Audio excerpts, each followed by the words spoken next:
Yeah, I would like to give you real examples, what we are doing at an ICT company like Hewlett Packard, to solve all these global challenges which you see here on the slide, as a climate change, poverty, scarcity of resources, unemployment, and of course then access to health. And I'm going to show you 5 examples out of a broad range of examples which we are currently offering to different target audiences. The first one I'd like to introduce is our flagship initiative, which is called HP Live eLearning.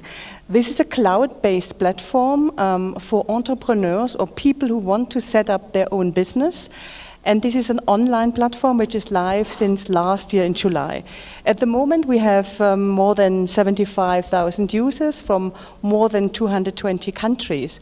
This is not a new initiative. We started with this initiative back in 2008 already, with face-to-face trainings in a couple of countries. It's around 50 different countries.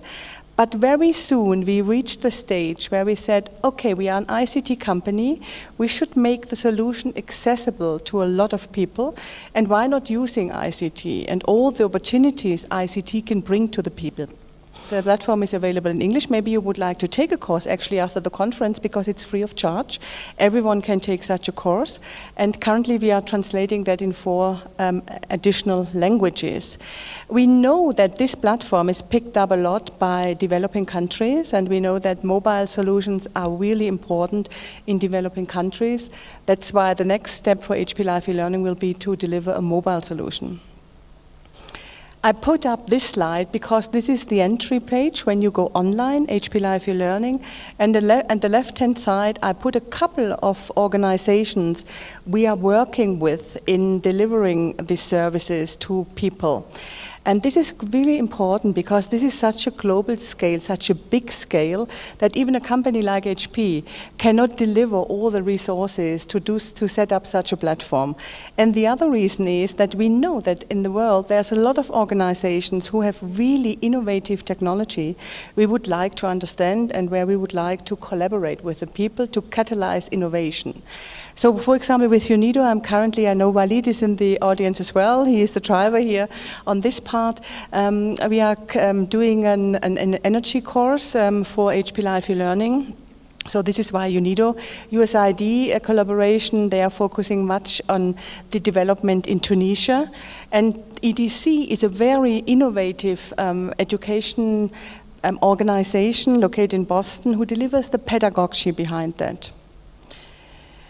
At the moment, when you log on to HP Live eLearning, you find 4 different categories: communication, marketing, finance, and operation.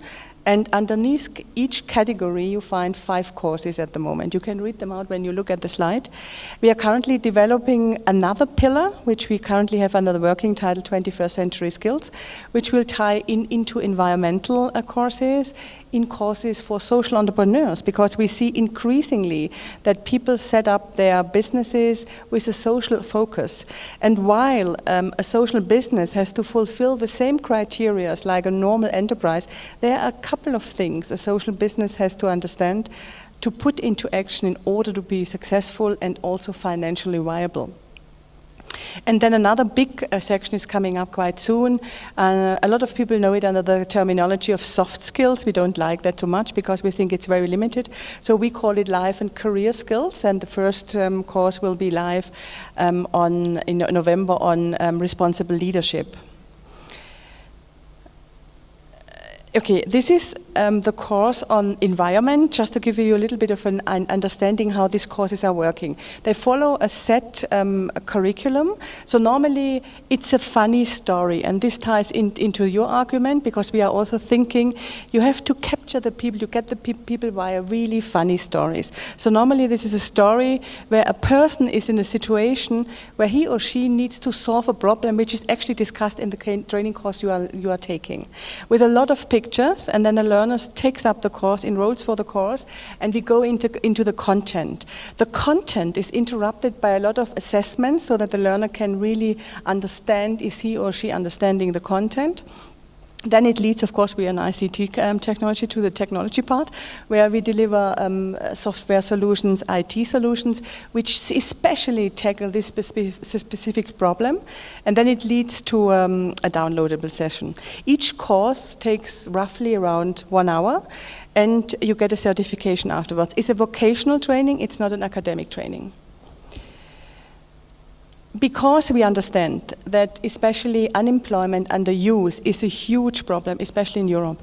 When you think about Spain and Greece, more than 50% of the young people are unemployed. We think that quite a normal occupation in a company like, for example, at HP, is quite unique and becomes more rarely. So we think to educate young people on how to set up their own business is really an necessity and very important. At the same time, we know that at schools in the moment, entrepreneurship is not delivered. There is nothing in the curriculum. So beginning this year, we started another cooperation with CSR Europe, headquartered in Brussels, the biggest network for industries for CSR strategies. And we have picked up a task force on entrepreneurship changing lives. So what we are working together with Intel and Hyundai and other partners is to implement an entrepreneurial skill pass for schools, for secondary schools, so that the young people get alert on how to set up their business at a very early stage.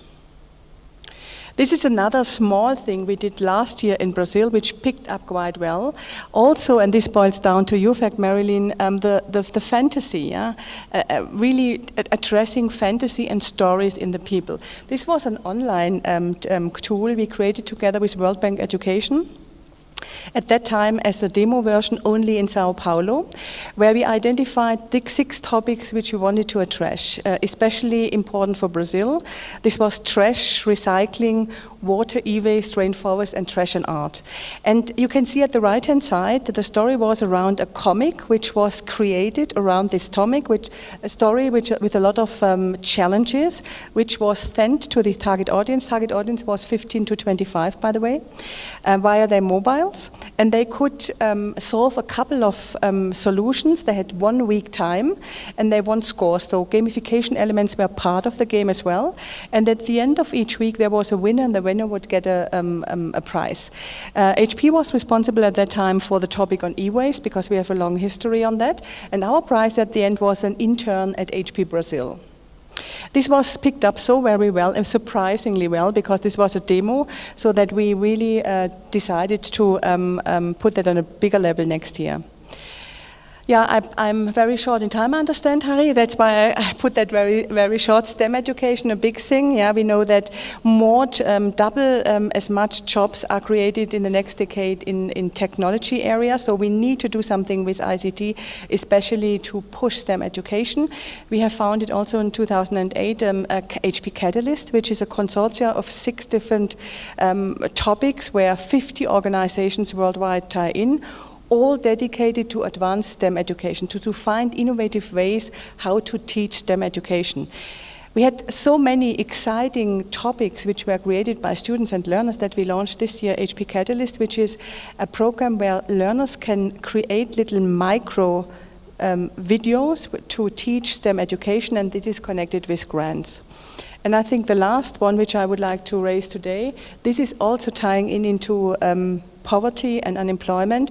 We have a partnership with the University of the People, which is the first online university where a lot of professors are teaching free of charge, where all the people come in free of charge on a voluntary basis, and this is tied to people who are under personal and financial constraint, who would normally never ever could afford an academic education. They can enroll for this University of the People, and it's get tied in with HP employees who act as mentors for this program.